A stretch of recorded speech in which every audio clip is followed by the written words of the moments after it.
For a fiver, this is the best lunch in London. Indian food not necessarily have to be expensive to be experimented. You want to turn SKV into the Indian McDonald's, Yeah. thousands of sites. Yeah. Our service time is about 7 minutes. The menu looks quite deep, but the back end is a lot more simpler, easier to execute. I don't need chefs at the back because the SOP is so deep, the training is so deep. Why don't you spend money on marketing? Because we never have to. Brands die not because they're not profitable. Not being profitable is not a bad thing because when you're building for scale, it's just the capital and deploying in the right locations which will be the key.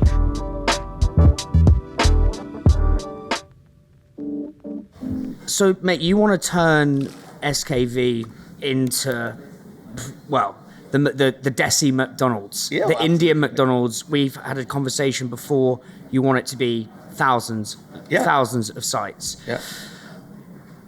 I'd love to go back to sort of the beginning, and I read there's sort of £1,000 to kind of grow the business. If you had £1,000 today, how would you spend that to really get one store or one site working? Yeah, so Dan, I think, let me touch, if I'm allowed, let me touch there. You said that we want to be thousands stores, and why I feel very confident about this is the fact that Indian food has traveled globally, and we had that conversation earlier. But no one's been able to commercialize it in a quick service environment. So you have the likes of Dishum and, who are taking it on a slightly fine dining, upper casual dining spaces. But no one's been able to commercialize in kind of the QSR format. But Indian food, the complexity is deep. So in the fact that, chefs, in some of the preps that we make, takes sometimes three days to produce, some of the chutneys and stuff like that, the process that you go through. So it's very hard to kind of create consistency and build that kind of format to a scalable QSR format. I think we are one of the few who've been able to crack this in UK. And, there are 36 million Indians outside of India. And that's a market that is untapped. You have, we spoke about this being mom and pop shops who are in the pockets of very Asian-dominated spaces, South Hall and the likes, right? But no one's been able to bring that in mainstream. And that I feel is a great opportunity. And Indian food is almost 12,000 odd restaurants here under Indian kind of name that services Indian food. Supermarket has an aisle completely dedicated to Indian food. So Indian cuisine. How many Indians are there in the UK? There's 1.8 million. So that's a huge market to go after. Yeah. Absolutely huge market. Yeah. And like I said, and that market is serviced by mom and pop shops. What do you mean by mum and pop? So mom and pop is, my wife does amazing cooking, I want to serve Indian, so I put up a stall in an Asian space. Little Indian, Indian kind of street foodie. You'll see that. You just walk in Yes. South Hall on the paths. Sure. And you'll see. I mean, there are players now who are looking to scale up the QSR in an organized format, but there's very few who've been able to commercialize it. And I think that's where the real opportunity is. So how do you go? Because it even coming in here, right? It feel like, honestly, if someone, I didn't, in the nicest possible way, I hadn't even heard of the place until we started talking about it, and it kind of goes under the radar, but it will become huge.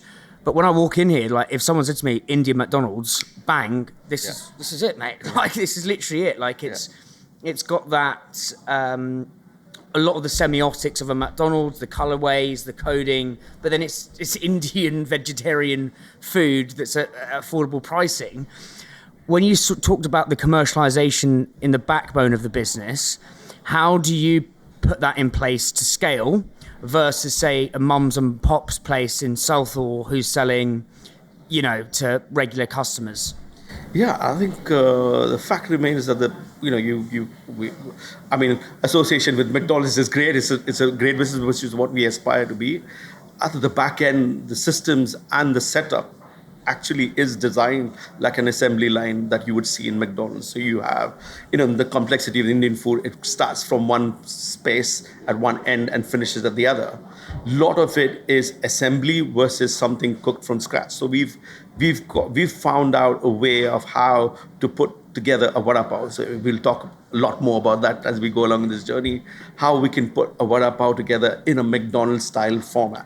Sorry, the vada pav is the signature dish as of SKVP. And for listeners, I had one earlier. It's like it's an Indian burger. It's a bun with this gorgeous kind of deep fried potato thing with like a lot of chutneys, and you have this, deep green chili that will burn your head to smithereens. Absolutely. But you stick that in there, and it just has this gorgeous kind of smack of chili, but then the soft carby cuddles of a nice big bap. It's gorgeous.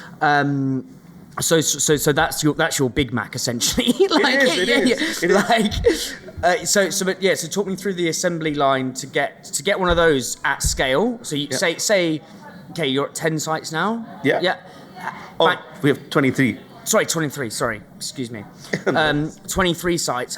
What's the assembly line to bang them out quickly? So the process of making a vada pav, there is a part of it which is called saran, which is the mix, the potato mix that we have. Yeah. It's actually pre-made and kept ready, made into balls, and then it goes into a batter, and then it's fried to create that vada pav that is chutney. The chutneys are pre-made and kept, same as McDonald's in the guns that you see, which will be portioned out into the bun. So the composition of vada pav has these three elements, like you rightly said, is the bread, which is a unique bread, and we do that under license for us, and it's a baker that makes specifically for us. It's kind of like sweet, isn't it? It's kind of like it's got this like bounciness to it. I don't know how deep you want to go, but this absolutely touches my nerve. So vada pav as a product is actually a real recent invention. So it was invented in 1968 in a street of Mumbai called Vada, and Kirti is still going to this date. And the idea was to bring a traditional Indian kind of snack, which was vada, which was only. What does vada mean? Vada is the potato cake. Okay. That is served and eaten with chutneys on its own. But there was a guy who was doing an egg version of it next to him, serving the omelets in those buns, and that was a light bulb moment. He said, "Why don't I try the bread with the vada?" And that was the invention of vada pav. And if you walked into the streets of Mumbai, you would see that in every nook or corner. You will see that in every nook or corner, and you would be amazed to know, from the richest to richest to the poorest of poorest, touch and eat that food on almost. If you're in Mumbai, I'll be amazed if you've not eaten once a week. That's how popular and spread out it is. And like I said, it's a recent investment, 1968, but it has this love and attention of the breadth of Indian. Was that linked? So because the sandwich started in the UK, was that linked to like the empire? Was that? So let me touch you. The banh mi was the French, when the French invaded Vietnam. Yes. The soldiers were stationed there, and the banh mi is Vietnamese food in a French baguette. Was the British influence in India part of the reason that, because 1968 was when the colony was... Mumbai has got British written all over it. Yes. But in fact, the thing of vada pav is actually the Portuguese who bought the bread to Goa. Yeah. And that's tea, is it? Oh, cheers, thank you. Cheers, mate. Yeah, go for it. The Portuguese bought the bread to Goa. Yeah. I'll give you the history of this. Portuguese who ruled Goa as part of India and bought a lot of the breads from Portuguese to Goans. Goans migrated to Mumbai, who bought the breads that they learned from the Portuguese to serve to Mumbai. And that combination of Mars and Mumbai's vada and the Portuguese bread was a combination that made the vada pav. That's the history of it. Yeah, I love the history of food. Yeah. Like you can go really deep into there's tons of influence across everything. And I feel, we are only surfacing. I think food history and the travel with the spices and stuff that has been there for years. And, there's a lot of the traditional dishes that you would associate that with being an Indian is actually not. So idli, which is one of the popular dishes that we serve, is actually Indonesian. It's not Indian. Biryani, which is Persian, which the Mughals bought A lot of so Indian cuisine and I think cuisine in general has always been an amalgamation of culture, Yes. amalgamation of the different ideas and it enhances. So what you could create with mixing two things, and burrito as an example. There's an Indian burrito. It's the best thing in the world because it mixes the tikka, what you love, into a Mexican format called burrito. So I feel it only enhances when you bring this culture. Look at chicken tikka masala is claimed as British, but it's an amalgamation of the traditional Indian butter chicken, which was put in a curry to mild it down for non-Indians who wanted to eat it. So that history goes globally. And I've always believed that, it's not who invented it, but who has commercialized it. So I'll give you an example. If you see pizzas are Italian, right? But commercialized in America by Italians who were serving pizzas for the Italian who were working and living in US.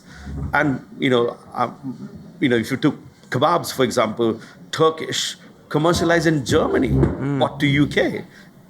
So it always takes a Western outlook to be able to commercialize something, which makes it mass market, kind of, I feel that's the, if ever an Indian cuisine comes out of goes global in the world, will never come from India because it needs the Western outlook. And I gave you the example of pizza. And so who will be able to commercialize it, will be the one who will take this on a wider. The Western world operates cuisine slightly differently to the home country.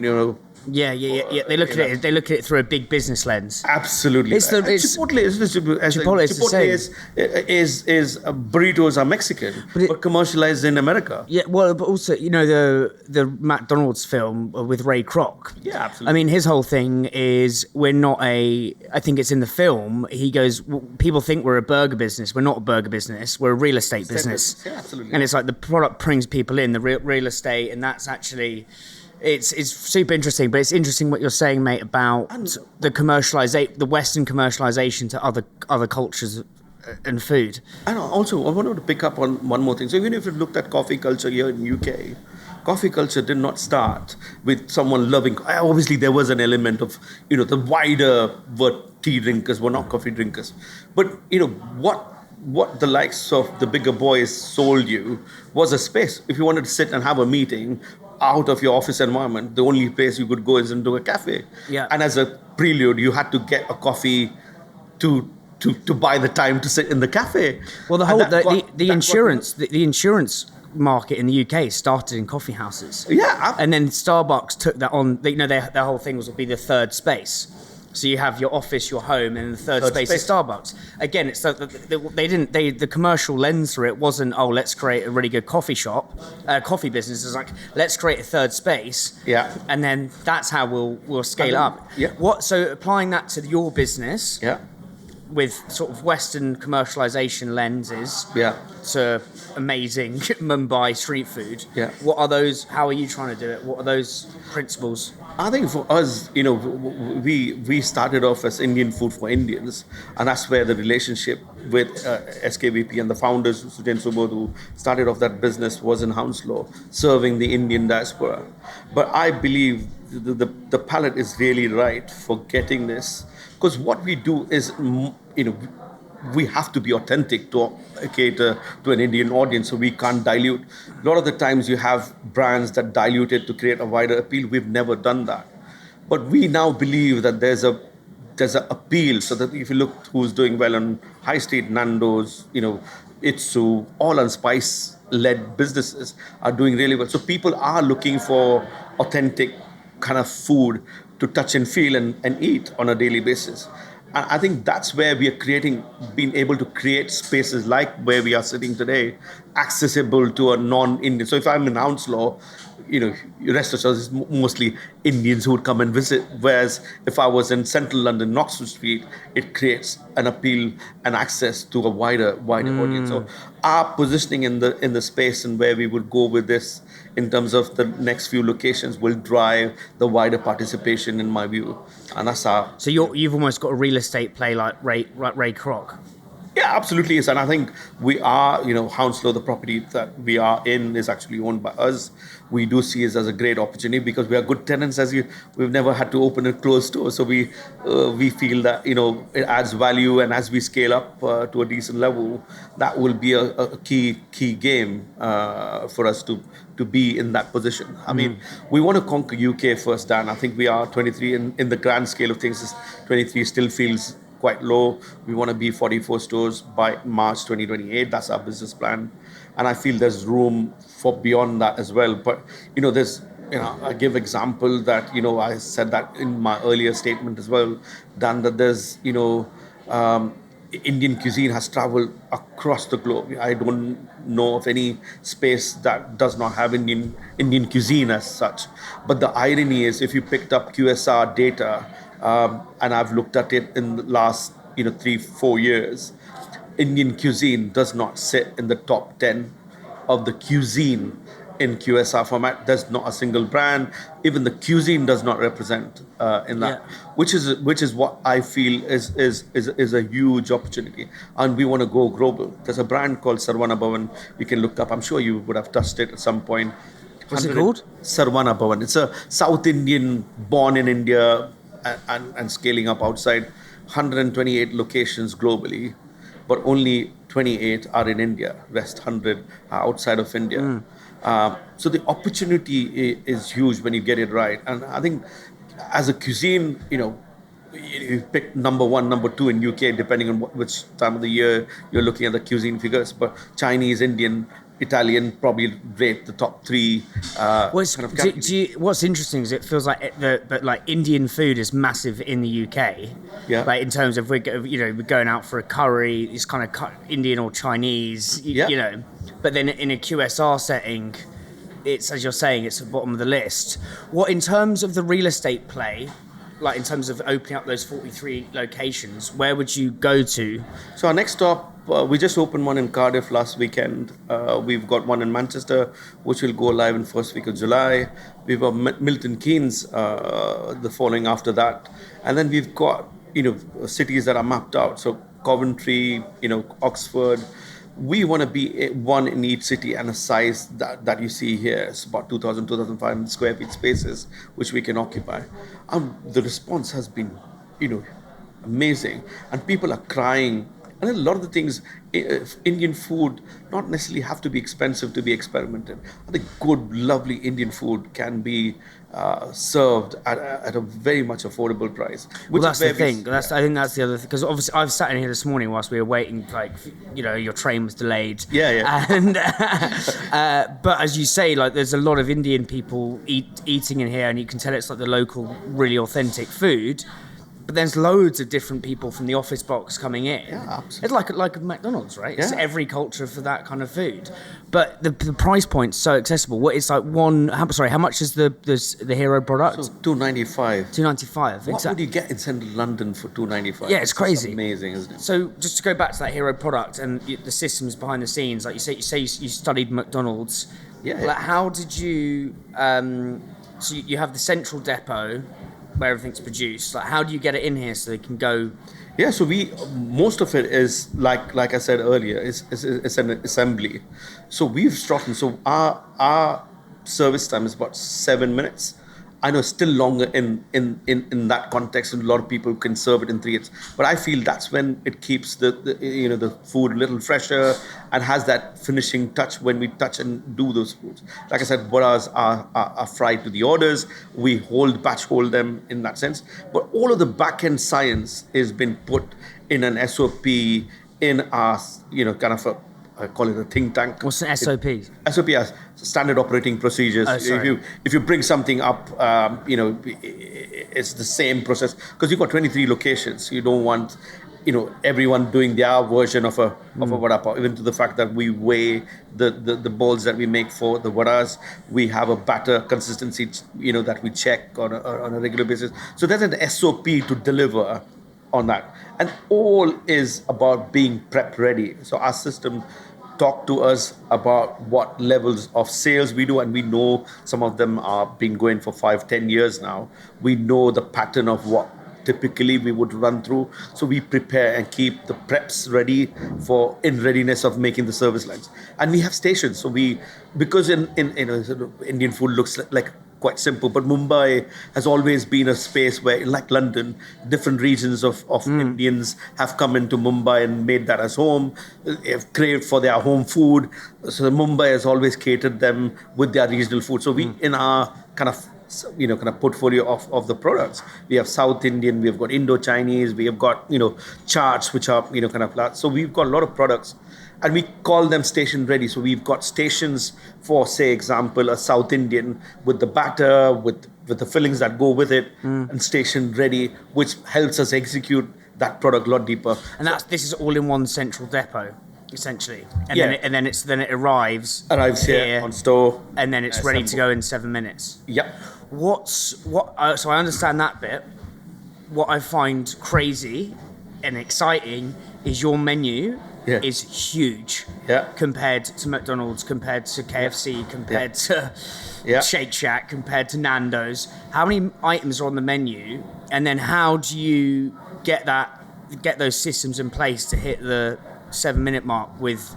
That to me blows my mind. As crazy as it sounds, isn't it, Dan? But I think that's the beauty of Indian cuisine. So if I give you an example of how many items? We've got 42 odd on our menu. Completely, and that's excluding drinks and things like that. Class that. That's only food kind of more or less the food choices that you make. But let me give you an example. There's a section called chaat, which has probably 7 or 8 lines, but the variant to that chaat is only probably 6 or 7. So what I mean by that is there's probably 7 or 8 ingredients that goes into the chutney, the yogurt, the filling, the potato. There's a bit of a kind of a long list of things that go in making one chaat, but the variation in that is only 7. So if I've got to choose a samosa chaat, the variation is the samosa itself. If I make a papri chaat, which is the variant is the papri, which is the other specialty that goes into it. So the menu looks quite deep, but the back end is a lot more simpler. It's a lot more easier to execute once you know. And we focus kind of heavily on training and development, which is our strength. So we try to retain a lot of the guys who are with us. A trained staff is always a better executor than a fresher. But at the same time, Dan, I don't need chefs at the back because the SOP is so deep, the training is so deep. You, with a little skill kind of set, be able to run a back end quite simply. This is what the McDonald's principle is. If I have to have chefs in each of my store, that to do 100 stores is going to be a bit of a challenge. You know what I mean? Yeah. And the consistency would be a problem. So this is where our motives, which is where we specialize. That is why we are different. That is why cheap food coming out, affordable food coming out in that time span gives the value proposition significantly higher. Yeah. What's mad is it's like the quality that comes out there. So obviously I've eaten the food here. Yeah. Like that's what I can't get my head like. Okay, so the hero product I understand. I understand, the deep fried potato in a bun. I understand how that comes out fast. That my head gets that. But some of the more the curry dishes, the Indo-Chinese dishes, getting that out of speed. So that's all done in the back end with the SOPs and the systems. Yeah. What's the hardest thing to get right with creating these systems? I think it's about what we've realized that when you have a complex menu like ours, is to be able to understand which one goes first, because each of the process, for example, chaat has a process to be made, vada has a process to be made. You need to understand, because if a table orders 3 or 4 dishes, one Chinese, one, so be able to understand which one to be done first. And we're building a system now at the back end with SERPI, which is one of the software that we've adopted, will help us unlock this. So that I find the hardest, and we are cracking on it. And the complexity of which ones is that, where you would compromise the product by 10% by speeding up the process, but it gives you 90% of the outcome. Speed in a QSR environment, as you know, is one of the biggest pillars. So if a product takes half an hour to come out, it can't be classed as QSR. So that's the hardest part. So when we try and build new dosas, for example, you can never make and keep a dosa. It has to go on the grill. It's like an Indian pancake, if you ever I've come had them. across. It has to be laid on the grill. It has to be made fresh. All of the chutneys and things like that go on that dosa. Has to be done to order. But we keep our fillings ready. We keep the batter to a certain temperature, which helps us eliminate the need for it to be kind of done from a chill to a finished product. So we're doing all of that. There's a lot of science behind it, Dan. It feels that we've done something and it's come out. It's taken probably good 4 or 5 years to be where we are today, and that's where I feel our strength is. That's where I feel we have an edge versus someone else who's a mom and shop has not got any of these bandwidth to play with. The systems behind the scenes. Yeah, it's interesting. It's like the way we run this podcast is like we've built. Well, Rich has built. He's a machine. Has built a system on this thing called Notion. We use Notion. Yeah. When you were looking at, say, 5 years ago, what are the big changes you've made to the SKV's systems that have allowed you to get slicker, faster, smoother? I mean, we went.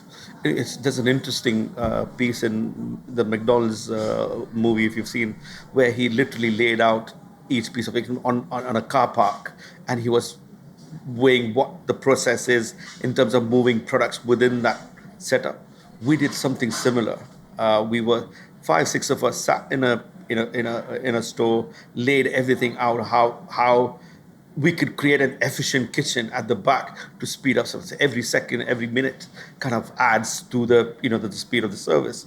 We did that as part of it. A lot of it was unlocking how you would say in a traditional format. If you were cooking at home, you would have your onions, you'd put your spices, you would then have the meat, which is marinated in an hour, goes into the pot, then you cook, you add the stock, and you build a curry.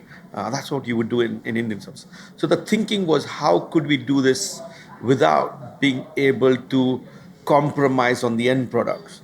Because people aren't interested in the process. People are interested what they get in their hand is what the authentic food is all about. And that's what we focused on the last 4 or 5 years. To give you an example of, you said Indo-Chinese, which is an Indian version of Chinese.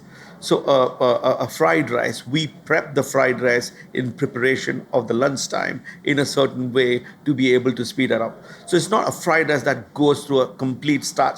You're throwing in oil, you're throwing in ginger garlic, you're throwing in veggies and letting it cook.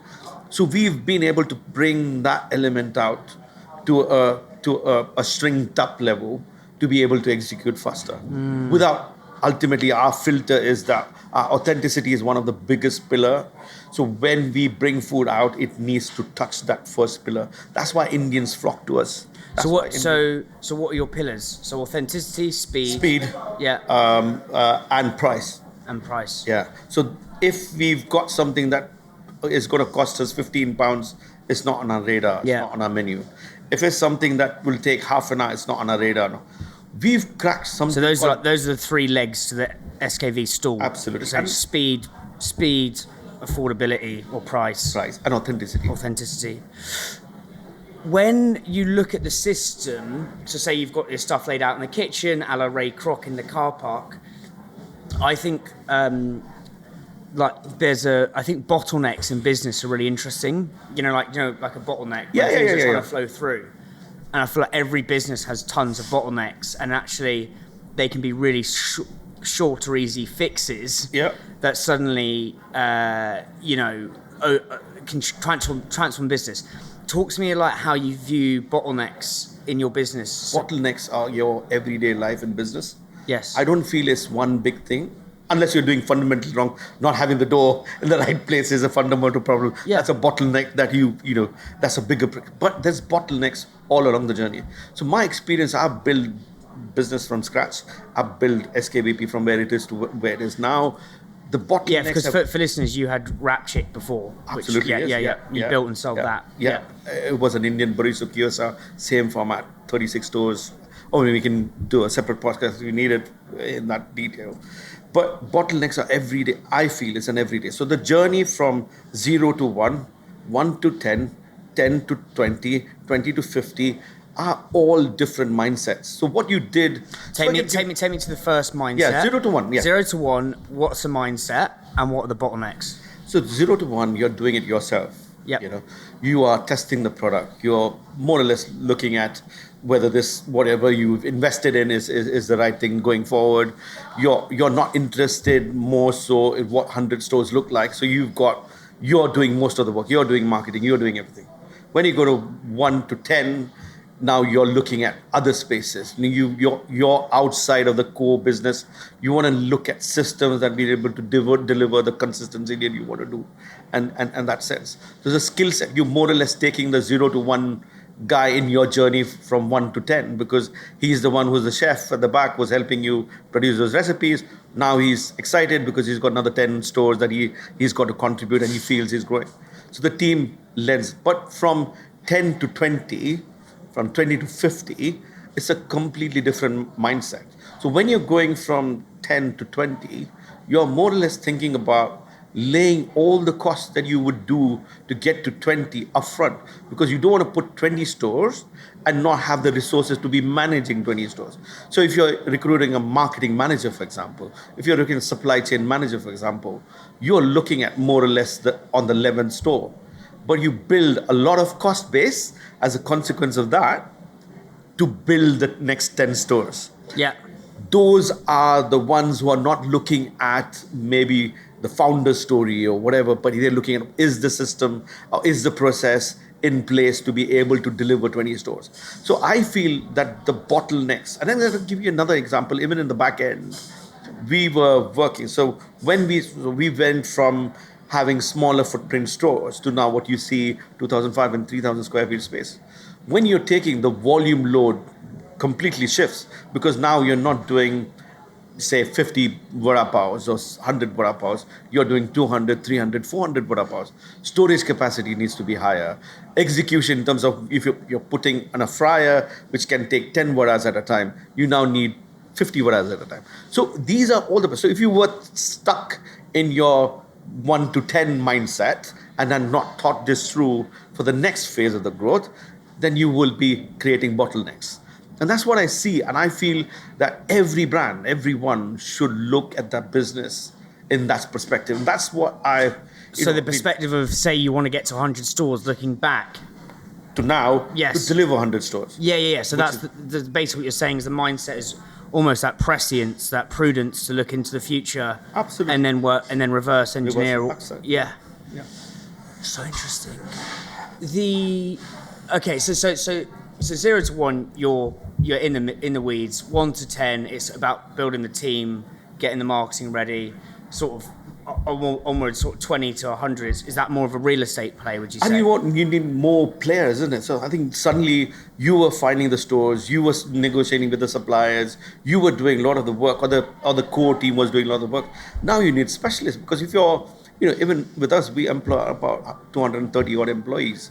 So even recruitment, training, development is now become a beast of its own, because that needs focus, that needs policies, that needs, that end of it is become so, kind of deeper that you need specialists sitting doing the supply chain. In Cardiff, we were struggling to source even our chilies, our specific chilies. We were struggling to source a local supplier who could supply us those chilies. Why would you go for a local supplier?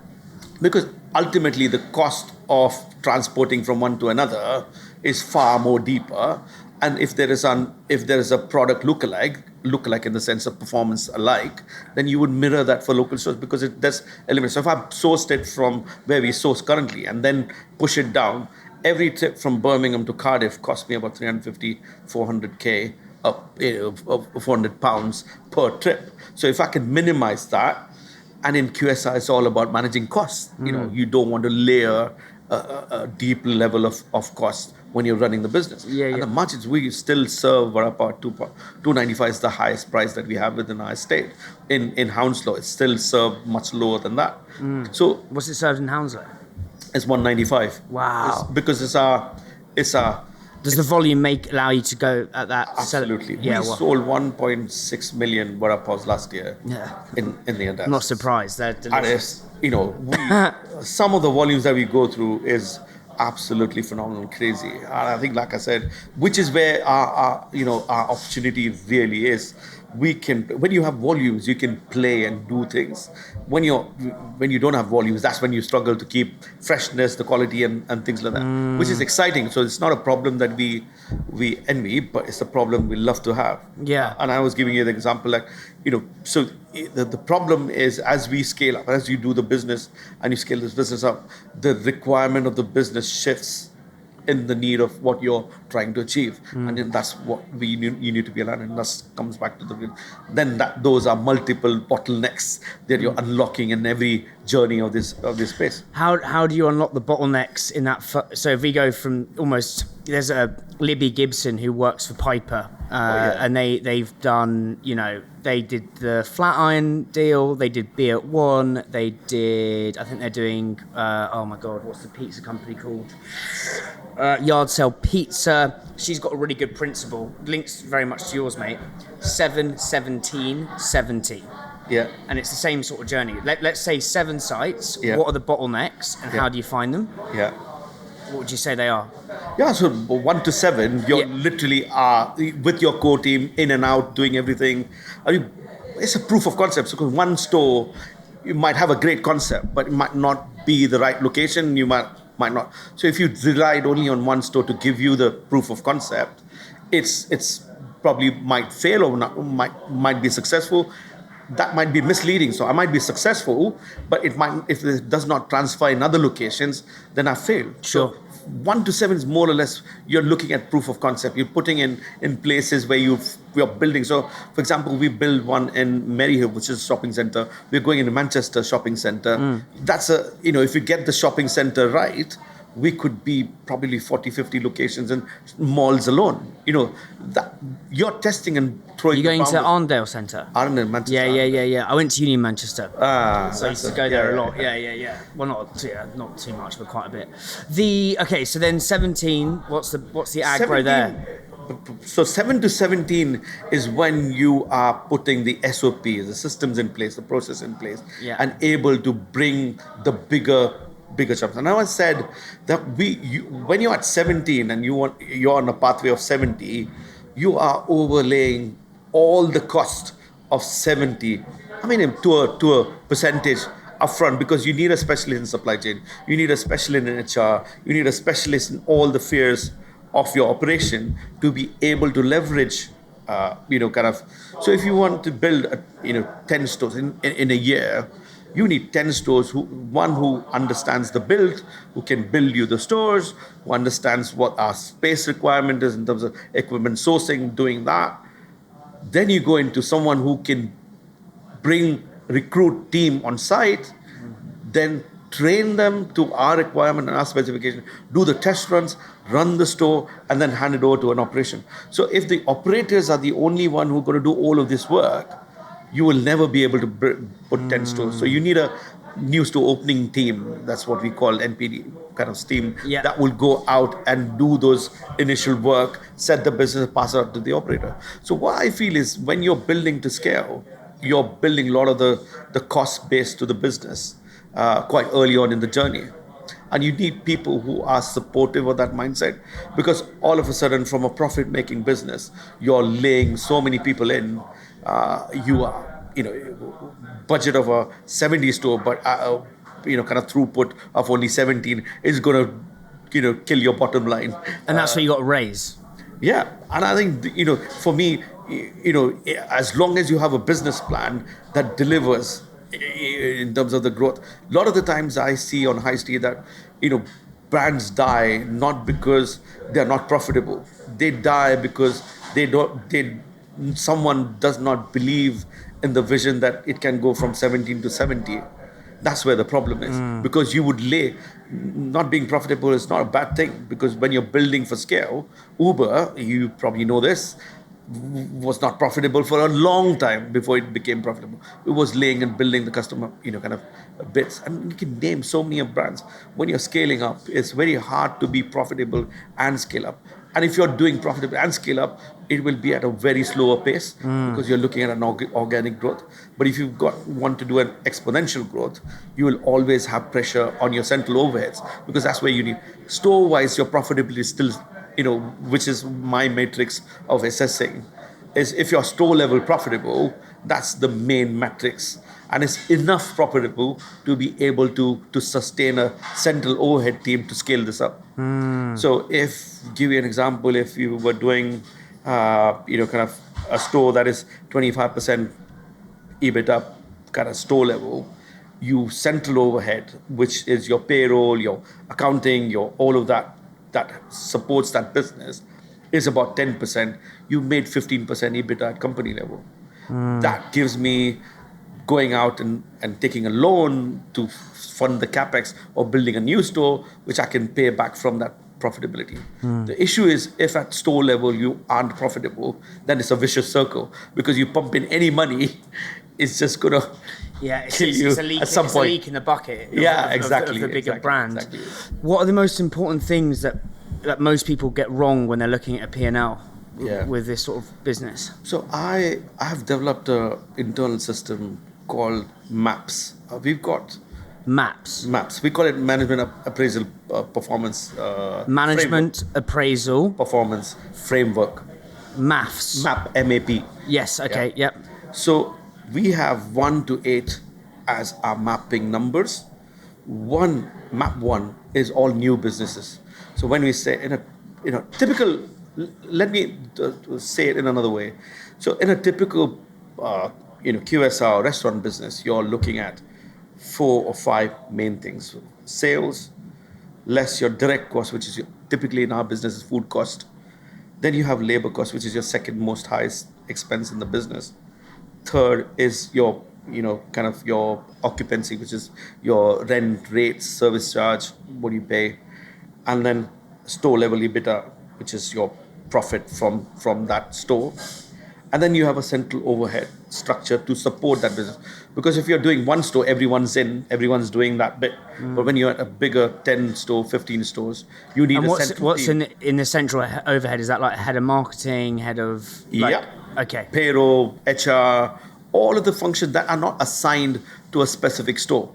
So in my East Castle, everything that is employees who are here and supporting, touching and running this business is my labor cost for the store.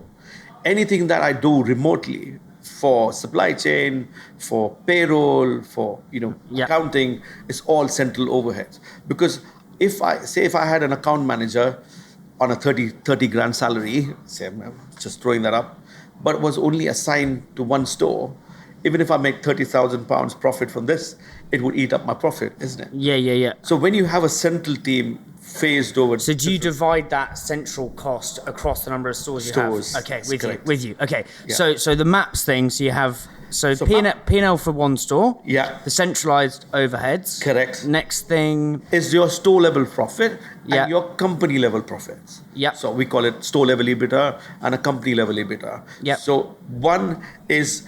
The reason why we have MAP 1, which is not just a sale in the store, is because if you're a growing business, you need new businesses. So when you say new businesses, as in like new sites? New sites. Yes, sorry, so yeah. You need to factor that in because new sites do ask for capex. It does need a new store opening manager. It need sourcing, finding locations for someone who's actually going out and looking at doing those bits. So you always need MAP 1 to service a growing business. If you're just one single store, it's only the sales, food cost, labor cost, occupancy, others, and your profit. That's as simple as that. But when you are at a scaled up level, you have the central overhead, which you have to be really careful. Because our central overhead, typically it would be 10%, 15%, or it could even be 20%, depending on how aggressively you want to grow or not. We've been running this business on a 7% central overhead cost, which is phenomenal for a scale like ours. What's like with a normal like restaurant, whether it's like say doesn't matter, it could be QSR, it could be a restaurant that's just opening 1 to 2 sites. What do you think that percentage of overhead should be? So we allocate 2%. So I'll give you. So let's split this down in three, and I can show you maybe off of the records. I can show you how we filter it. So map 1 is a new business, but map 2 is where the sale of an existing store sits. Map 2 is sales. Map 3 is food. Map 4 is labor. Map 5 is your others, which includes your rent rates and service charge. And map 6 is the store level profit. So we allocate 2% of whatever we make at store level to map 1 for the new stores. That's the resourcing. So that's my guys who find stores. That's guys who are, kind of building and literally putting up the stores together. And then you have map 7, which is your central overhead. That is typically, and I've said if you were talking to your mate, you would give them 10% to 12%. And it can vary, and I'm speaking from experience.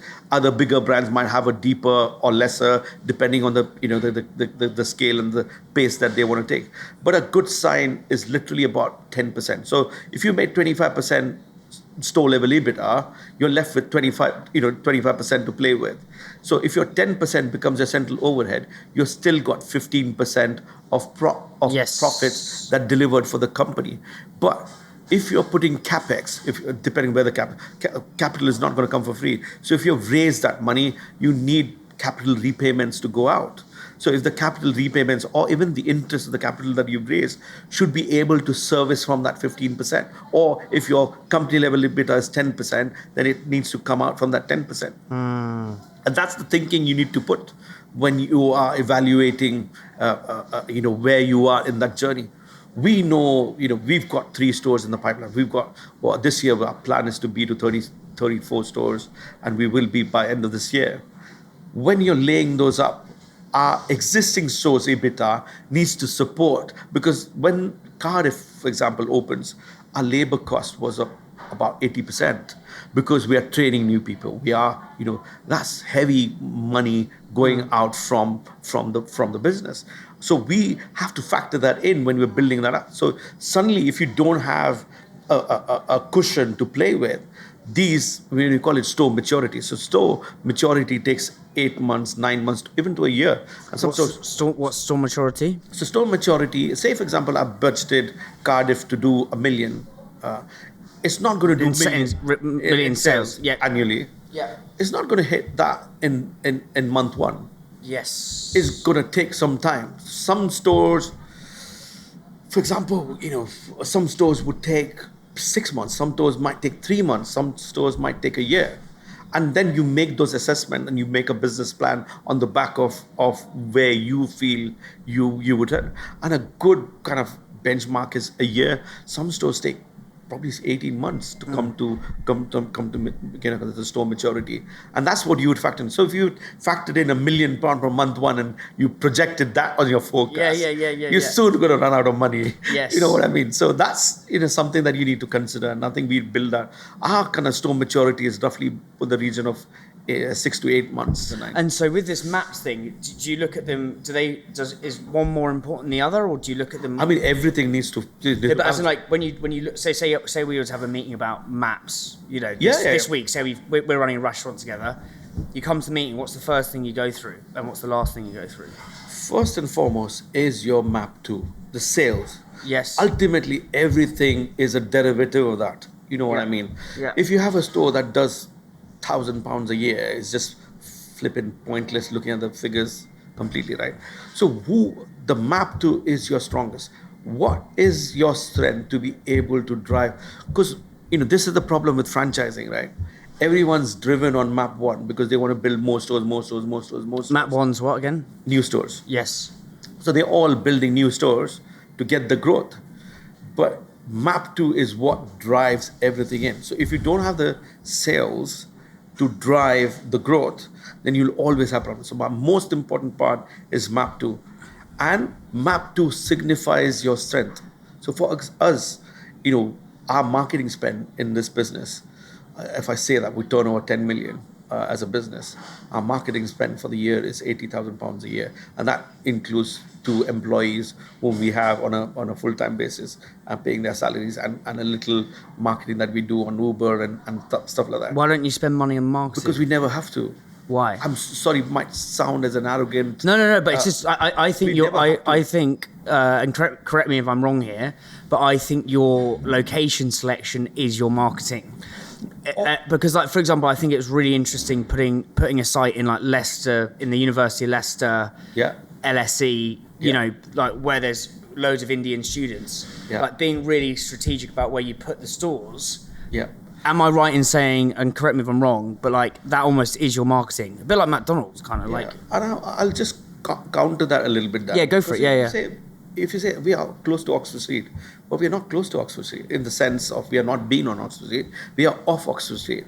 If you look at a Reading store, we are the fag end of the high street, but we have the strength of pulling the punters in.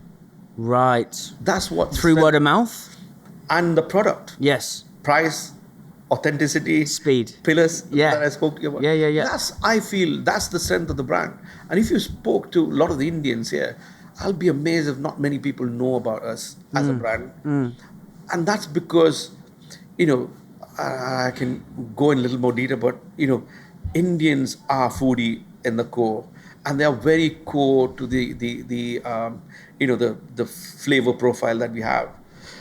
The commercialization of Indian food, I think one of the podcasters in yours earlier has alluded to that previously, is not run by Indians, were run by Bangladeshis. The Bangladeshis are instrumental in bringing Indian cuisine to the That was Karen. That was this week's episode. Karen from Hoppers. Yeah, he's brilliant. Yeah.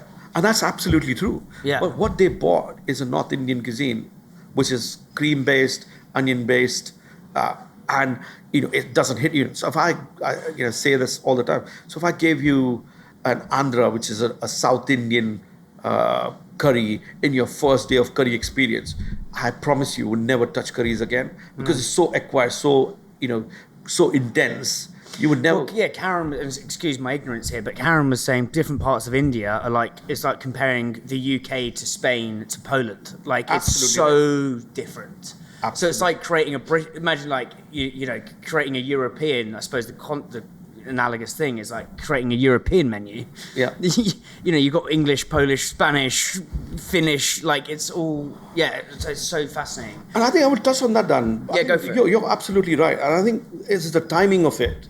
So if I was to do SKVP for a wider audience, and I had to do that 20 years back, I would fail miserably because the palate wasn't ready. Hoppers can do what they're doing because the palate is ready. If Hoppers were born 20, 25 years back, I'm an absolute fan. So I love Hoppers. Gymkhana and the likes are my absolute favorite, and they are pioneers in something like that, and I have due respect for that. But I think if they were born 15, 20 years back, the scale that they're doing it and the other would not be there. I'm sounding a little bit controversial. It's the timing of it which is crucial, because the Western world now wants those deeper flavors because the palate is ready. Absolutely. I think 20 years ago, 10 years ago, maybe even 5 years ago, it probably wasn't ready. But you have these brands, these amazing, slightly.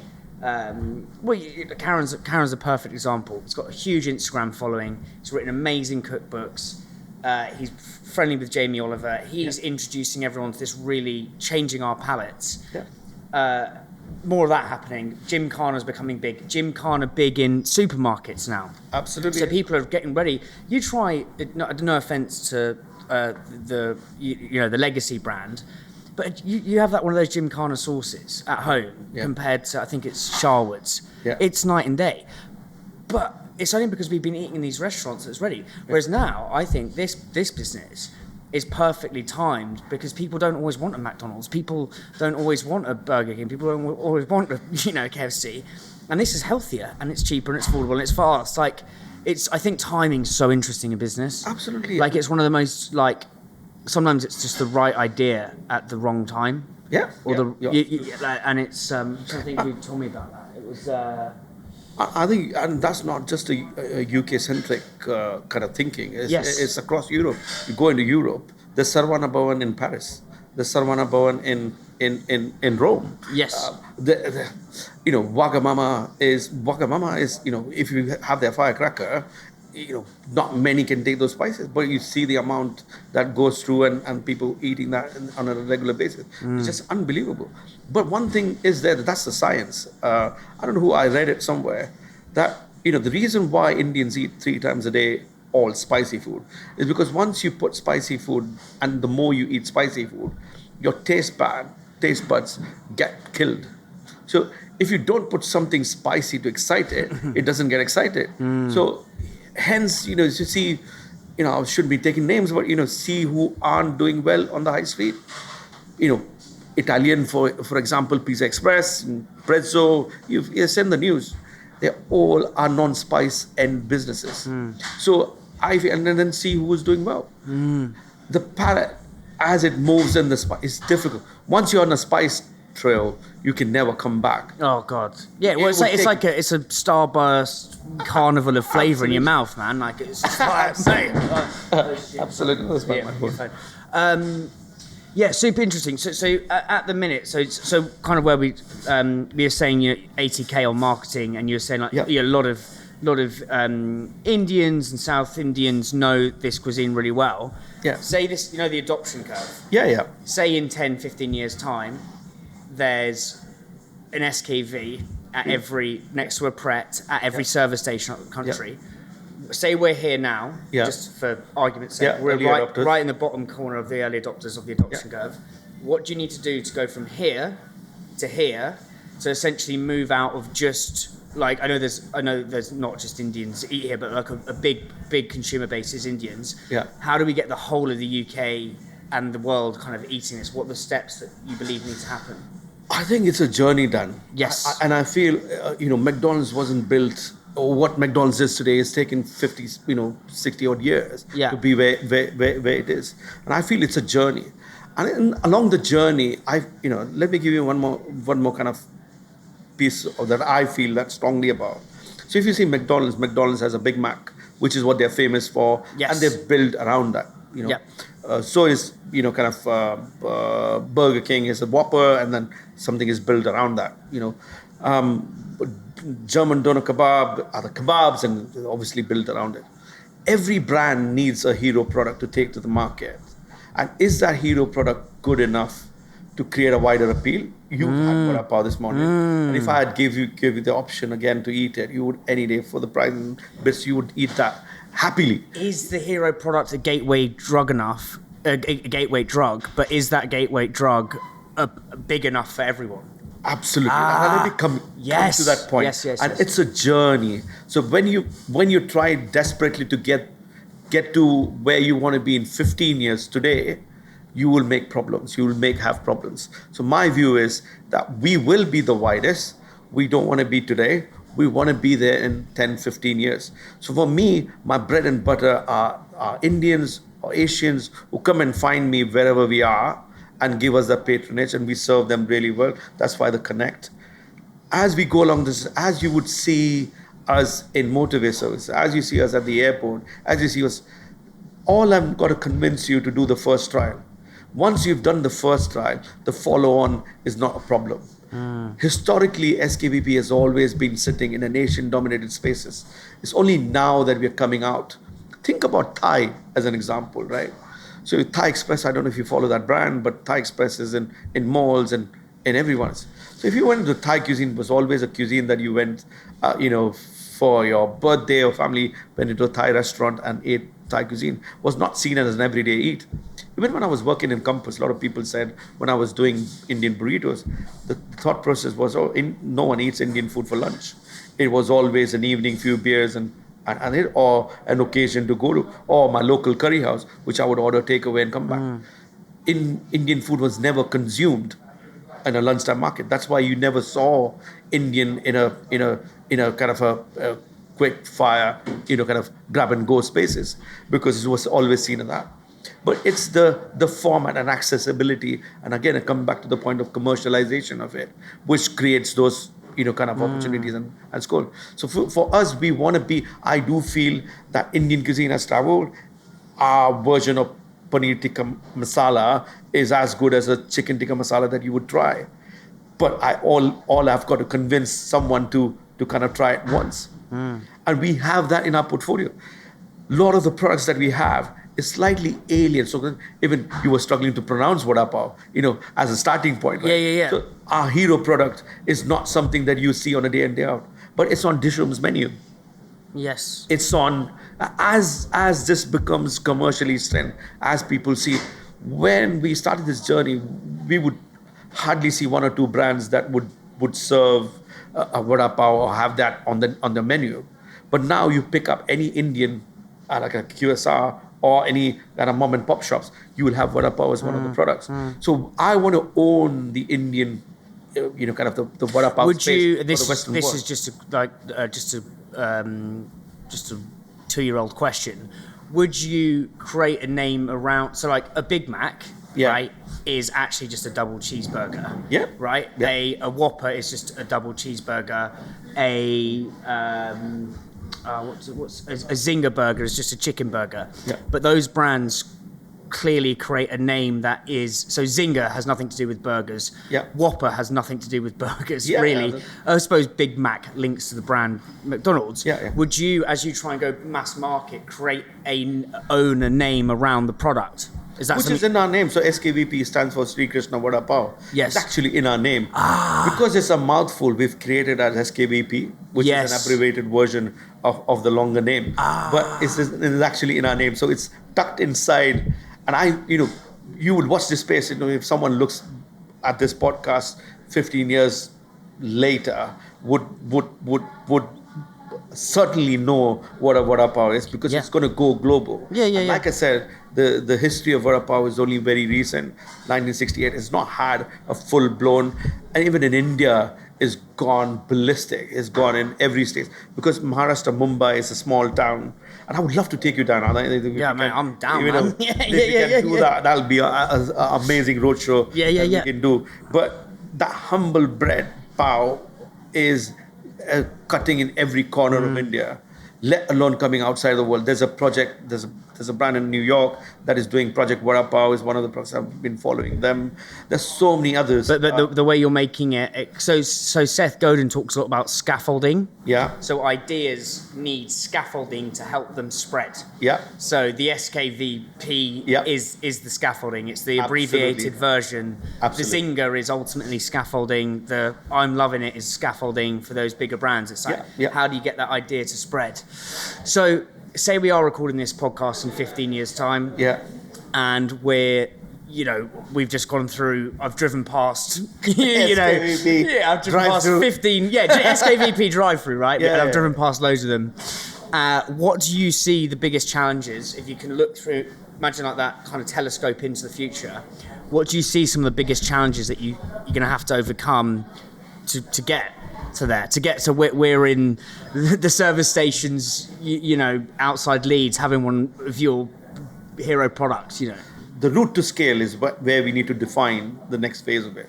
Because if you have to build 100 stores, it's a lot of money that you need to build on an equity basis, right?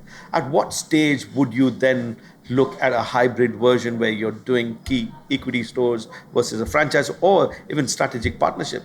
Nando's, if I'm not wrong, is a franchise version, but all done by a single entity. So they're not giving out franchising.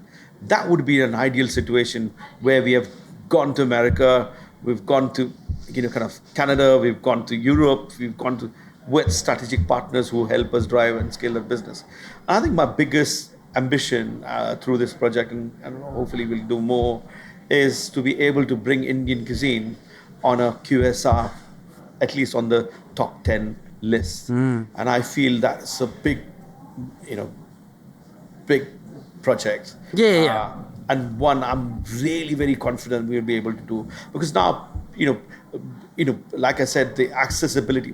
So let me give you an example of hoppers can do what they do, but it will only be restricted to who can afford it.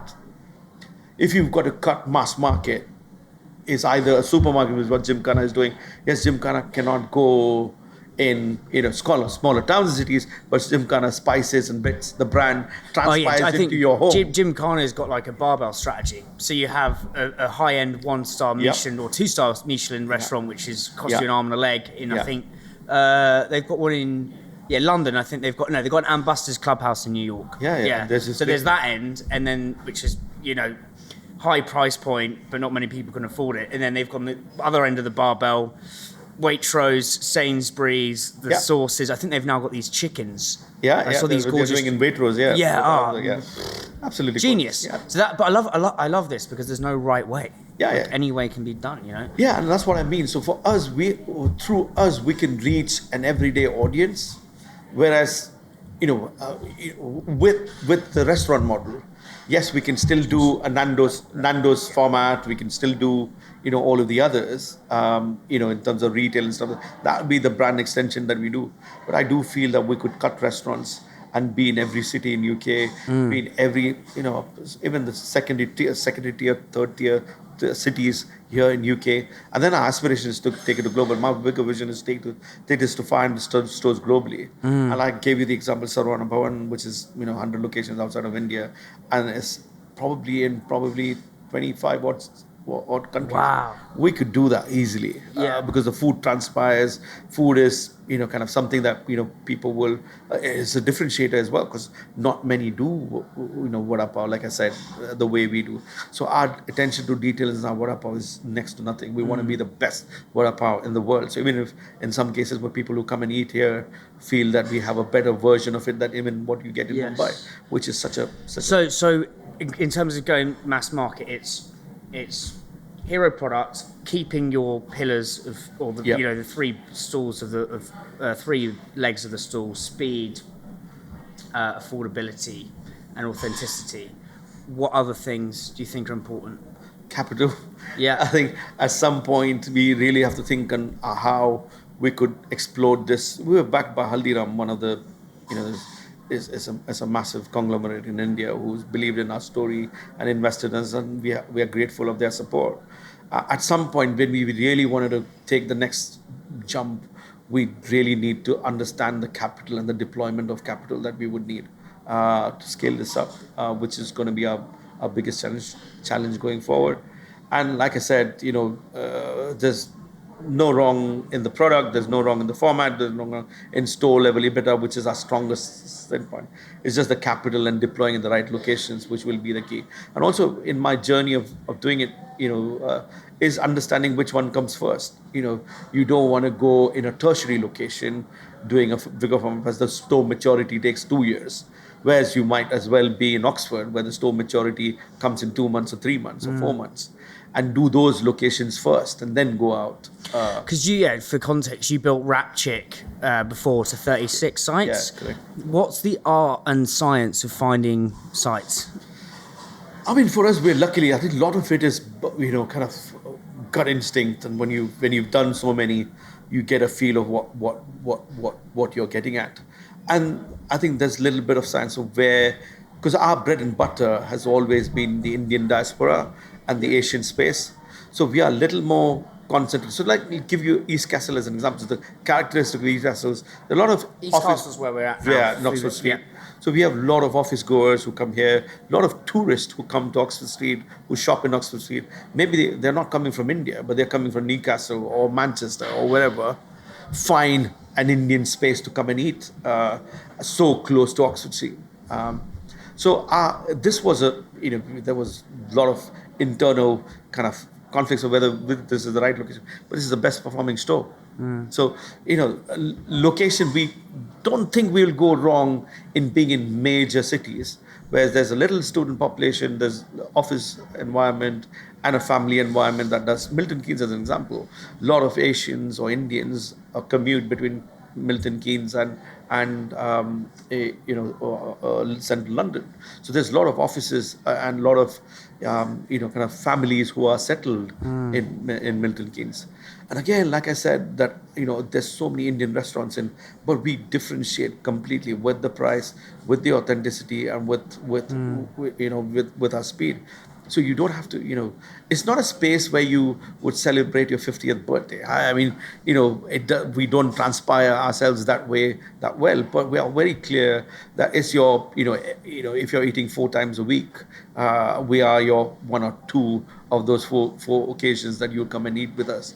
because one, it's authentic, is what you feel you'll cook at home, and you get a homely feel. Yes, there's a frequency play as well.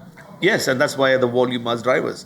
So but also, so I think the just playing this out loud, I think who was I speaking to?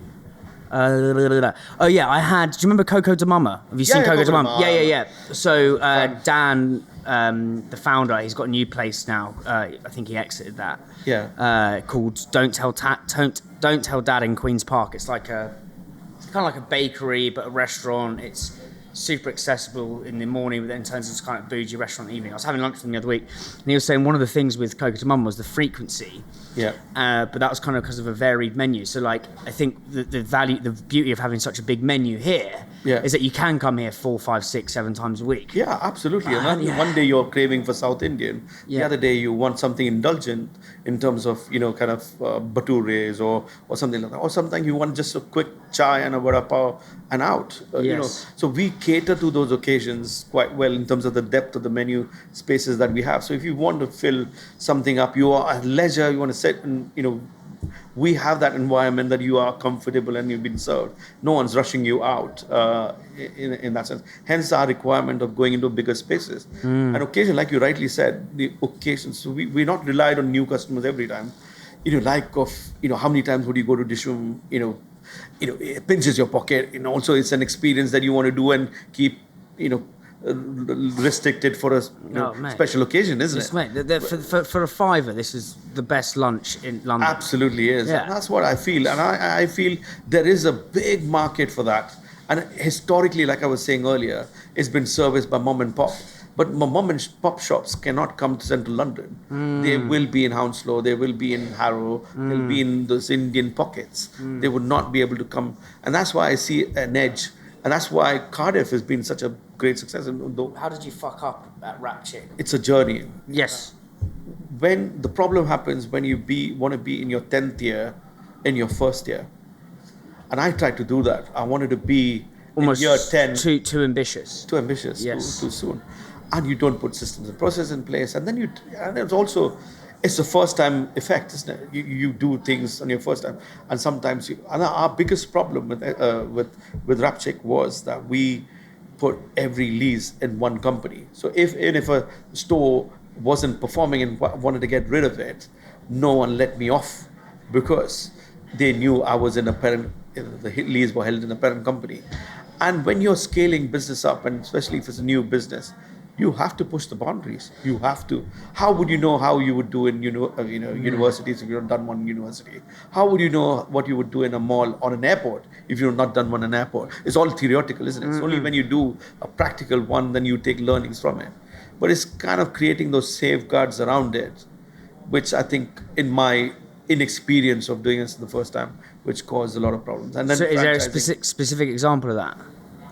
I mean, we were in motorway locations where the rent was killing us. We just couldn't afford it. We couldn't come out of it. It's so fascinating because I feel like it's running before you can walk, which is cliches are cliches because they hold truth. Sometimes it works. I'm not saying it's wrong.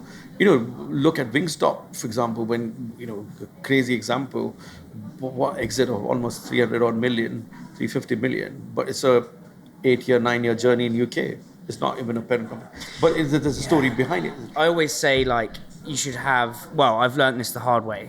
So I've got no patience. I have no patience. Yeah. I'm like, I need to be here. I'm not here. And I'm like, you're a failure. Yeah. You need to be here. Bang. And it's just... I'm crazy, right? But and I've learned it's this thing. It's so macro patience. Yeah. On the macro level, be patient. On the micro level, be so impatient. And so it's in today, I need to do as much as I physically can. Yeah. So I'm like, attack, boom, boom, boom, let's keep moving. But then, this is what I've learned the hard way, is it's mate, we've been doing this for 6 years. Most there's stats on it, most podcasters don't get past 10 episodes. Yeah. So it's really, I suppose that's how I'm trying to relate to you in terms of site numbers, So, but it's it's really interesting how... And I think if you're too focused on where you're trying to go, you can't enjoy the now. Yeah, absolutely right. And I think the now is the most, like you said, you put it beautifully, the macro and the micro, right? Yeah. The micro where you need to be detailed and have your pulse on. Yes.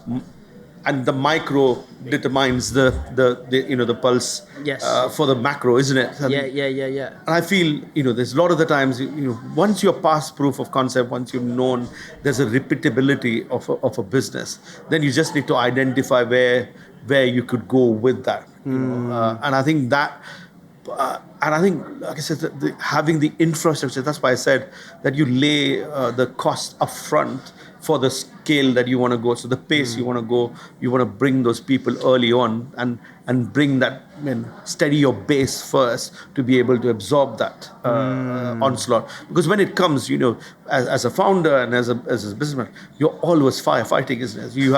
If you have got 10 stores, you have problems of 10 stores. When you have 20 stores, you have problem of 20 stores. None of the business, I have not known any part of the business that runs without any issues. Oh, van broke down because the delivery is not coming. Yeah, firefighting, you know what I mean? Yeah. There's so many things that when you run and when you scale, the problems, just increases. It's just about being able to have the infrastructure in place to be able to manage that chaos. What are your mental models for solving problems now? For me, I always look at what is right. My thinking, like I said, for me, the map 2 is important. As long as the consumer is looked after, that's my bread and butter. Rest everything can wait. That's for me is the main filter that I do. So is this action, is this going to impact consumers in a way?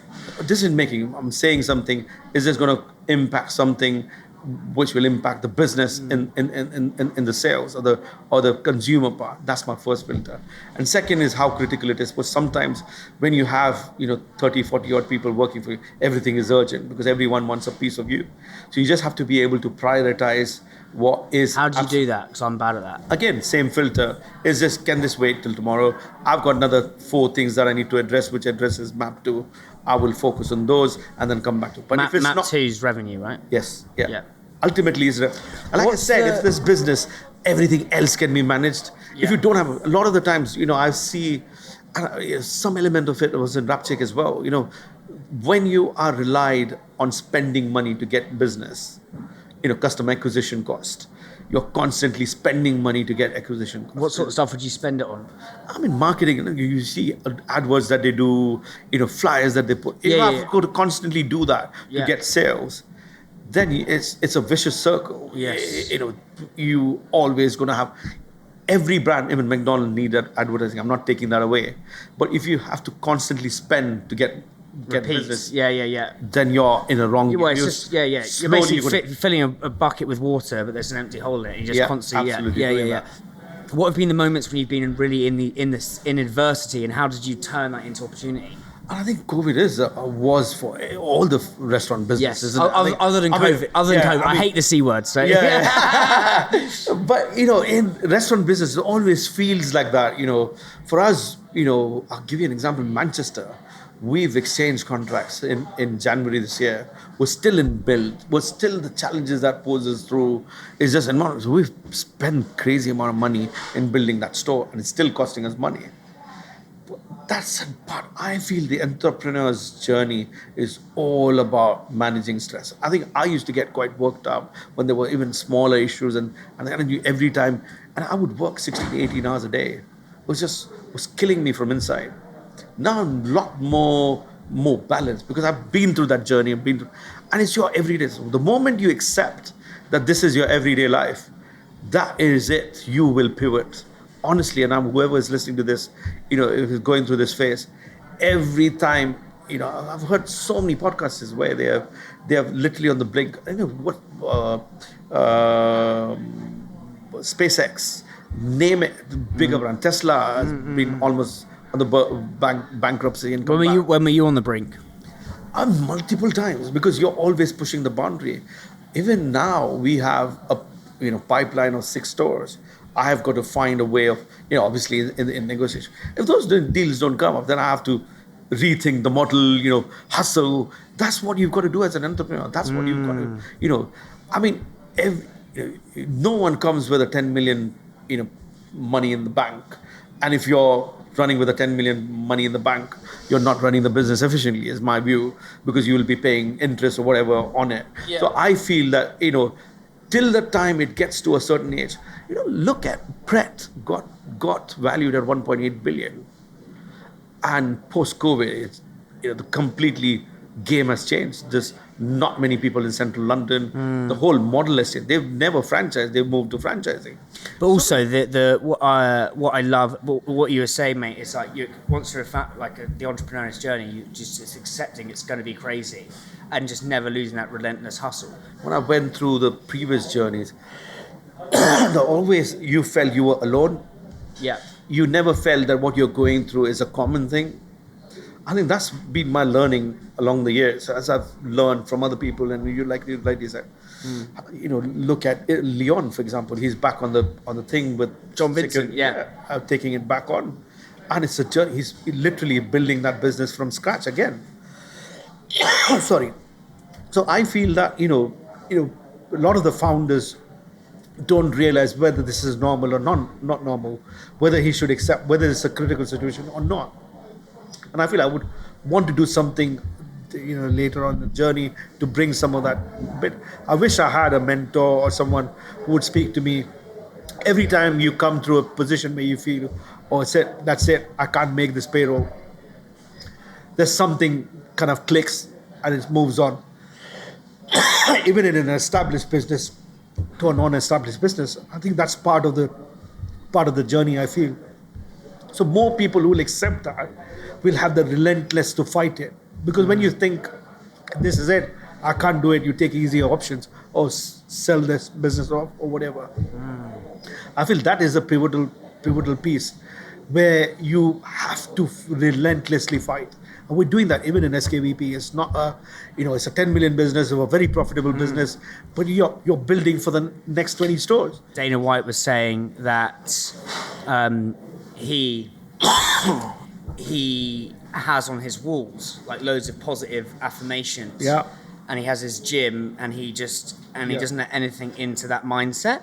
And he said they had an interview, say 3 or 4 weeks before the interview that I listened to last night. And he's got this amazing gym, this amazing office. And I think the person who was interviewing him said, "Oh, don't you feel like, with everything that's going on in America, it's very hard right now. People are struggling. People are going to see you with all this money, and like people will think, don't you think you should spend as much?" He goes, "That's why you're going to lose, because ultimately you should be looking at me, being like, I'm a guy who didn't go to university. I'm a guy who didn't come from much, and look what I've built." And I think it's all a mindset. You can either have the victimhood, absolutely, and I've definitely been privy to sometimes sat there and moaned and been like, "Oh God, it's not going my way." But I think it's really important to just be positive and action orientated, and it's just like, as you say, every day is slaying the monster of you. And you have to be relentless. You have to be thick-skinned. There's a lot of naysayers around you. When you are, the more that's been my belief. The more you climb up the ladder, the more people want you down. They want to see a downfall to crave or get excited about. And because the downside is what people are more excited to talk about. I feel that as you are building something great, you can't do it without passion and self-belief. And a lot of the times, all of this gets questioned when you are in that phase and be able to see that through.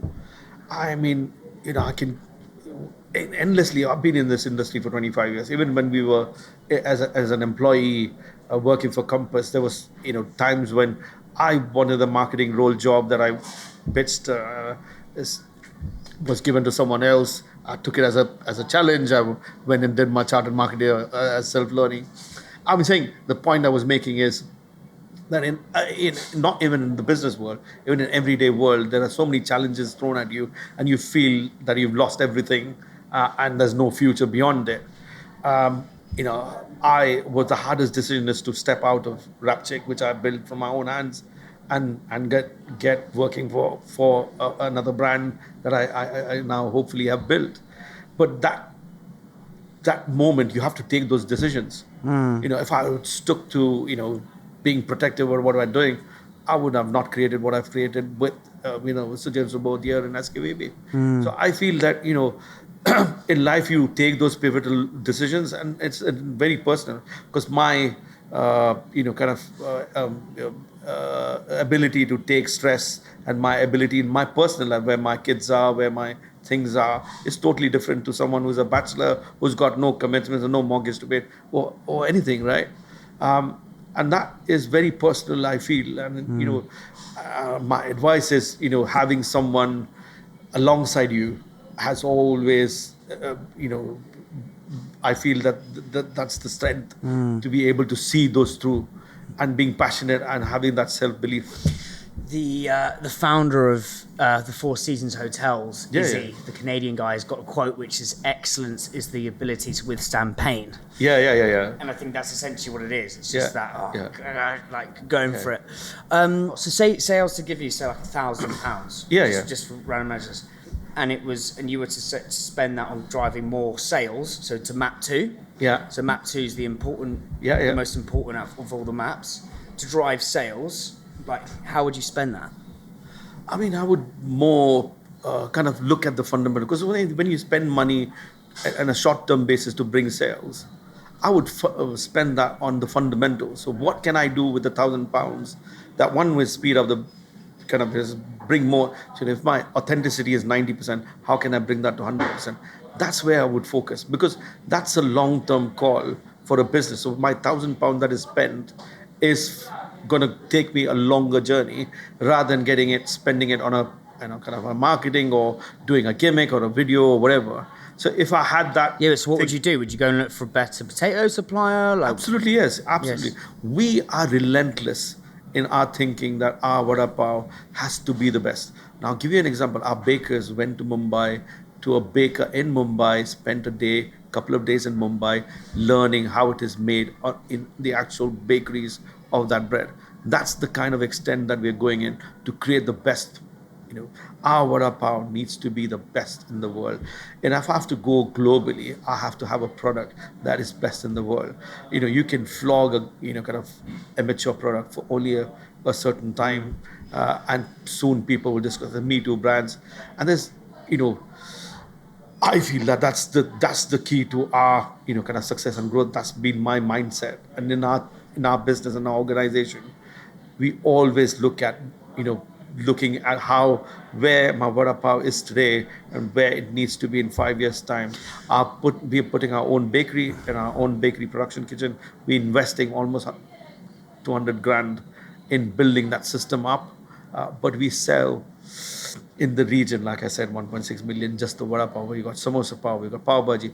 Bread is a critical. It's in our name. It's in a critical. So we want to bring it in house, create that kind of authenticity and the finish and the product that we'll get. So if I gave you a bit of dosh now, you'd be instead of doing getting 10 TikTokers down here, you'd be investing for tomorrow. Yep.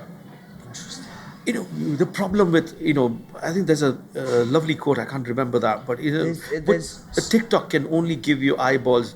There's a brand that has been built out of a TikTok piece, but that eyeball is going to only stay for a certain time. Yeah, mate, sorry to interrupt. Yeah, so sure. this ideas come to me like angels out of the blue. You know what I mean? Yeah, go for it. So Seth Godin has a wonderful way of describing it. Say I give you a G to spend money on the restaurant. He says he talks about the circle of us and the circle of now. Yeah. And what he means by that is, with a circle of us is how many people a decision affects. Yeah. And the circle of now is the time frame. Yeah. And so he talks, so a baby's circle of us, a 3-year-old circle of us, and a circle of now is very short. Yeah. A 2-year-old circle of us is himself. Yeah. And his now is now. I want mummy, get me a biscuit right now. Otherwise I'm going to throw my umbungo everywhere. Right? Yeah. They're going crazy, right? Yeah. But as you get into, and that's the example Seth used, right?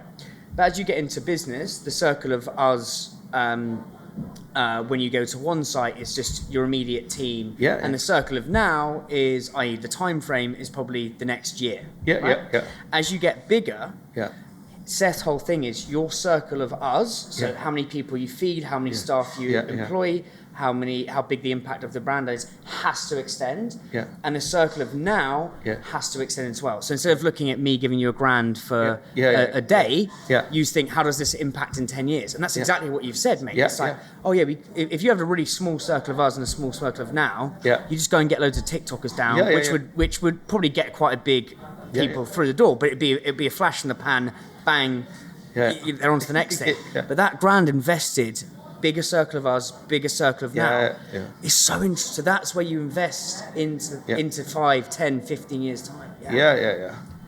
It's interesting because I need to make more decisions based on, like, sometimes I hear sometimes you get advice, but like it doesn't mean you listen to it. You take the easier route. I'm like, I'll spend that money on, That's fascinating. That's so interesting. What's the difference between like Indian culture and British culture in terms of ambition and hustle? How are they similar? How are they different? I think the hustle part is lot different. I don't think the Indian culture, right from a childhood, and I'm talking about, I'm generalizing in Indian. Yeah, of course. So these are broad brushstrokes. So I appreciate that. Like we were saying earlier when we spoke, that if an Indian wanted to get into a top school in India, he has to fight with lakhs, 100,000 or more per seat. Whereas here in UK, one of the top university, I mean there is a hustle, but it's not as deep as but you've got to fight with almost 100,000 people, but at the 100,000 people at the level which is 100 times deeper than you, because everyone's going that extra mile and doing. Education has always been given such an importance in Indian culture. It's just unbelievable, to the fact that the farmer would go hungry to feed his, to get his kids educated in a good school. Even if I took my example, my dad, again from middle class family, educated us in a British educated school in India to give us the platform that brought us where we are today. He would sacrifice his own holidays or trips or whatever to make that happen, and that is still true in today's day and age. I feel that kind of hustle, and there's a word called jugaad. I think people who are listening, jugaad. Yes. Jugaad is a hustler. So when it's true in today's day, but there's more mobile holders in India than anywhere in the world. Even a farmer, a beggar who's begging on the street has got a phone in his hand. Like I said, Dan, if I can take you to Mumbai and show you this, let's do it, man. Flip I'm it up out. for it, man. That'd be sick. So that kind of end of jugaad is just phenomenal. Because in you and British. So, sorry, continuing on your conversation. No, but just quickly, so the point of everyone in India having a mobile phone, and even a beggar on the street having a mobile phone, that the point of that is the jugaad is because no one. Yes, and in UK, in India, there's no social. There is, but it's next to nothing. So if you're jobless, if you don't have, and make men's eat, you're starving on the street or you're stealing. We have that extreme. Whereas there's social security here, so there's always a blanket that supports you. So there's never a need for you to go over and beyond for that jugaad, to hustle, because I have no other means. I have to hustle. I have to beg. I have to do. That's the thing that differentiates Indian from the Western culture. And I feel that Indians, like I said, there are so many. The intellect is there. So if you give him a right candidate a platform, and he would find in his own certain way to eliminate or elevate himself in here. Whereas I don't see that here in UK. And I just think if when the passion is deep and you're working, when you've got nothing and you want to achieve something, the struggle is a lot more beautiful and you feel achieve something. Here the challenge is that the aspirations also aren't that deep. I feel the circles that I've been to, I think they want a secure job, work 5 days a week. India, there was no such thing as 5 days a week. We had to work 6-7 days a week to make it. I've seen my dad work 7 days a week. What did your dad do? He was a jeweler, so he used to actually make ornaments. He was a handcrafter. Oh wow! Yeah. So he would work. So that's fascinating. Yeah. So the other thing I wanted to ask you about is Bollywood. So that features a lot. Well, I've only been to this site, right? Yeah. But like, as you walk in, you've got all the Indian films. Yeah. Like, how is Bollywood, how does that play in your culture versus Hollywood in Western culture? Like, are they similar? Are they different? Like, a lot different. So I think Bollywood has had such a significant impact on Indians for sure. And I think the beauty of that is, when you're reminiscing and things like that, there's a song that comes to your mind every stage of your growth. And Indians. Sorry, I'm going to ask some really ignorant questions. Yeah. So is Bollywood? It's films and music, or is it just the music? Like, no, films and music. Okay. In fact, we have music in our films. So you have the actors doing a song sequence or something like that. Okay. Just breaks into a song sequence when you're watching a movie.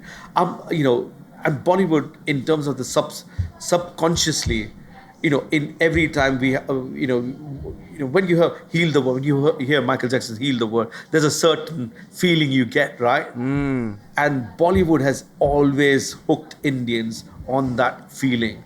So they will always, IPL music, if you follow cricket and IPL, there's a tone that is played. So every time the Indian national song, it creates such an emotion. So music, Bollywood has always been that emotional connect for a lot of the Indians. And that's why you see, and I feel that's my theory, I might be completely wrong, but I feel that is what is one thing that connects. I've been in UK for 25 years, but I still have a love and affection for India because I'm born and brought up in India. And it connects me through those Bollywood because I'm watching these movies, watching the songs, and there's always something that brings me back to India in a lot of the sense. And it's that, kind of subconsciously affection that has been created with the songs, with the music that as Bollywood created. And it's such a beautiful thing. And it's going to call it soft power. I think America has that soft power with Hollywood. With Bollywood is now going mainstream in a lot of the. So it gives you like a sense of hope or a sense of a belonging, yes, association, community, because there's so many things that it brings together as Bollywood. And then music, food has been instrumental in a lot of our festivals as well. So if you see, I don't know if you've been to Diwali. Diwali is festival of lights, and you see, and food. There's music, which is a key part. There's the dance that we do and things like that. In every flipping festivals in Indian has got these two association: music, which has the connection with Bollywood, and food. They are the two greatest things on planet Earth. You've heard of Indian weddings, right? Yeah. But I'm going. My mate Karan Kapoor. Yeah. So he was going to do. Well, he's Indian. He's an Indian. He's a really good mate of mine. I'm going to his wedding on end of this month. He was going to do it in India, but it's like 3 fucking days. And everyone's like, mate, I've only got so much annual leave. That's so interesting. Yeah. So there's like. There's this. It gives you that, because I know what you mean about songs. Yeah, like, it's like, is that song by AC/DC, which is like, mate, so interesting. What's the? We have to go. This has got. I could chat to you for hours, mate. We'd have to go to Mumbai. Mate. I want to take you up on that. I want to go. Yeah, that'd be so. An episode in flipping. Mate, that would be so sick. Oh, you will go ballistic. Yeah. If you like what you eaten here today, you'll go crazy. And then there's so much of color, so much of vibrancy, and you'll see an extreme beggar on the shabbiest street to a wealthy, from the richest building that you will see someone housed in India. Is that paradox in terms of the extreme is just phenomenal. Is it really way more extreme than here? Way more. Okay, so the other part of this puzzle, right? Going the Desi McDonald's, the Indian McDonald's, is a lot of businesses are leveraging delivery to get access. Yeah. Without physical bricks and mortar stores. Yeah. How are you using delivery with Uber Eats to fund that vision or help that vision of us sat in a service station next to McDonald's having a burger and a chai? Yeah. No, absolutely. I think 30% of our business comes from delivery and third-party platforms. So I think, which means that if I've sold 1 million vada paos, 300 of it has been consumed at home. So we take that really seriously in terms of how that product. So we have commissioned our entire packaging reshuffle to be able to absorb and reflect that. Because if you're eating vada pav when it's fresh in here, and you're eating vada pav which is transported from the store into a package and into the motorcycles that they take it and consumed at home, needs to be. We want to change that. Currently we are probably 40% away. So what you would get here is 100%. What you would get in your home when it's delivered is about 70%. So we want to break that barrier. So that is driven by the quality. Because obviously the temperature is in the same, because it's dropped the temperature. Is also not the way we are packaging currently. How do you package it for delivery? So it's wrapped in a foil that has got perforations to let the bread breathe. Yes. So it's not as soggy when you get into the bread. Do you? Because I've never had the. What about? How do you start? Vada pav. Well, yeah. On delivery. Yeah. But are you going to get like how the Big Mac has like its signature box? Yeah. Is that so which actually we are doing. So we actually got a matchbox styles which will go in and will retain. So when you open it, there's a theater that comes along when you take the vada pav out. Packaging innovation is I think it's the most simple yet hard thing to do in the world. And it's, instead of putting it in a gin bottle, it's in a petrol can. And so literally, and packaging is so easy. It's so easy, but it's so hard. It's one of those paradoxes, because putting a burger in a matchbox kind of style thing, bang, there's theatre. It's kind of playing with all my senses. It's distinctive. It's memorable. So easy, but so hard. And it's so that's interesting. That's one of the things I wanted to ask you. So the packaging is going to have this storytelling piece. And also we deconstruct. So one of our popular line is called pav bhaji, which is like a mashed up, vegetables with potatoes, with spices, and a mashed up curry served with the bread. We actually give all the components of it separate. So you assemble it on site. Because if I assemble at home. Yeah. So if I give you assemble, the product that would get to your home would not even be 70%, it would be 30%. So we go to that extent to be able to do that. And people who know that food know how to consume it. Another example is we call it the bombs. I don't know if you either. We had them. Which is like the yogurt. Is that like a pani puri? Pan puri. Yes. Which is given separately. So if I put all the ingredients and give it to you, by the time it comes to yours, it'll be all meshy and decomposed. So we give them separately, so that is when you get to your home and you're consuming it, is in the right format for you to consume it and feel you've got it from the restaurant. What's the so I was looking at another question. What's the art of using delivery to grow brand awareness? I think, like I said earlier, Dan, that the accessibility is everything. A lot of the times you have people who wonder, I'm come from work, I want to consume vada pav, but I can't come to East Castle for various reasons. Ubers and the likes have made it a lot easier to kind of bring those occasions in place. Yeah, it's interesting. I always say, I live with my brother, but the shopping habits, more often than not, we'll just smash out like a delivery. Yeah. Because it's by the time you actually go to the shops, can't be bothered. Fucking cook it all. Wash it all up. I'm like, mate, it's costing me just as much money anyway. I think it's different if you've got a family. I think the final question is just detail why.